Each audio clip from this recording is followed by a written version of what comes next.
Latest news updates కోసం ఇప్పుడే download చేసుకోండి media effects app. Welcome to media effects.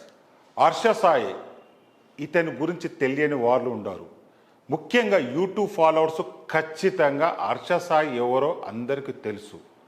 ఇతను ఏం చేస్తాడంటే రోడ్డు పక్కన ఎవరో చెప్పులు కుడుతూ ఉంటాడు ఒక అతను. ఈయన వెళ్ళి నా షూకు పాలిష్ చేయమంటాడు.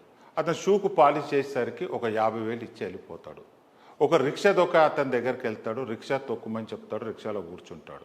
కొద్ది దూరం వెళ్ళినాక ఒక ₹1,00,000 ఇస్తాడు. ఒక గుడిసెకి వెళ్తాడు. గుడిసెకి వెళ్ళి వాళ్ళకు కావాల్సిన అమౌంట్ అంటే కూతురు పెళ్లి కావచ్చు, స్టడీ కోసం ఏదో ఒకటి ఇట్లా 1,000 లక్షలు ఇస్తూ ఫుల్ పాపులర్ అయ్యాడు. దాదాపు ఈయన ఫాలోవర్స్ ఎంతమంది తెలుసా? 6.5 మిలియన్స్ ఫాలోవర్స్. అయితే మరి ఇంత డబ్బు ఎక్కడికి వెళ్ళి వస్తుంది? అంత సింపుల్గా 1,000 లక్షలు ఇస్తున్నాడు ఏంటి అని అందరికీ డౌట్ వచ్చింది. అతను సింపుల్గా ఏం చెప్పాడంటే, నేను ఇలాంటి ప్రోగ్రాం చేయబడాలని నాకు ఫాలోవర్స్ పెరిగారు, నాకు వ్యూస్ వస్తున్నాయి, నాకు రెవెన్యూ వస్తుంది యూట్యూబ్ నుండి. ఆ వచ్చిన అమౌంట్నే వీళ్ళకు సోషల్ సర్వీస్ చేస్తున్నాను, అంతే, దట్స్ ఆల్ అని సింపుల్గా ఆన్సర్ ఇచ్చారు. ఇది నిజమే అనుకుని అందరు నమ్మారు.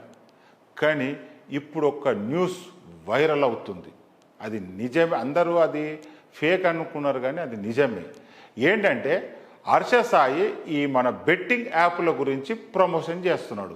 ఎందుకంటే బెట్టింగ్ యాప్లు ప్రమోషన్ చేయడం అంటే ఈజీగా ఈయనకు లాక్స్లలో ఇస్తారు. అయితే ఈయన బెట్టింగ్ యాప్, మరి ఇంత సోషల్ సర్వీస్ ఉన్న వ్యక్తి బెట్టింగ్ యాప్లు ఎలా ప్రమోట్ చేస్తారని ఒక న్యూస్ ఛానల్ వాళ్ళు అడిగారు. అడుగుతాను చెప్పిన సమాధానం ఎంత విచిత్రంగా ఉంటుందో వినండి. నేను నిజమైన బెట్టింగ్ యాప్స్ చేస్తున్నాను, ఇప్పుడు నేను చేయలేదనుకో ప్రమోటు, ఇంకో వ్యక్తి దగ్గరికి వెళ్తారు, అతను చేస్తాడు.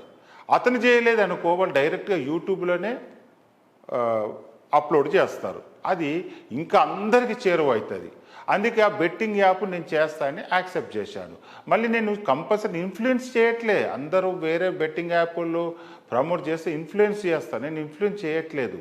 మీరు జాగ్రత్తగా ఆడుకోండి అని వాళ్ళకి జాగ్రత్తలు చెప్తున్నాను. దీనివల్ల చాలామంది బెట్టింగ్ యాప్లు మానేశారు. ఎందుకంటే నేను చెప్పే విధానం బట్టి. అందుకే నేను బెట్టింగ్ యాప్లు చేస్తున్నాను. ఎలాంటి డబ్బుకు కక్కుర్తుపడి నేను ప్రమోషన్ చేయట్లేదు. అయినా వచ్చిన డబ్బంతా నేను సోషల్ సర్వీస్ చేస్తున్నా కదా అని సమాధానం చెప్పాడు.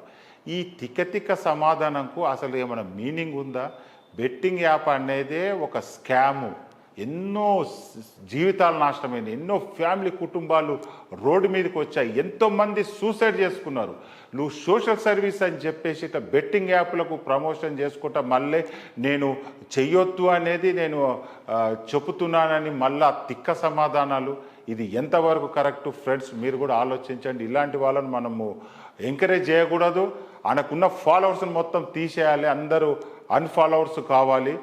దీని మీద మీకు అభిప్రాయం ఏమైనా ఉంటే మాకు కామెంట్ బాక్స్లో కామెంట్ చేయండి.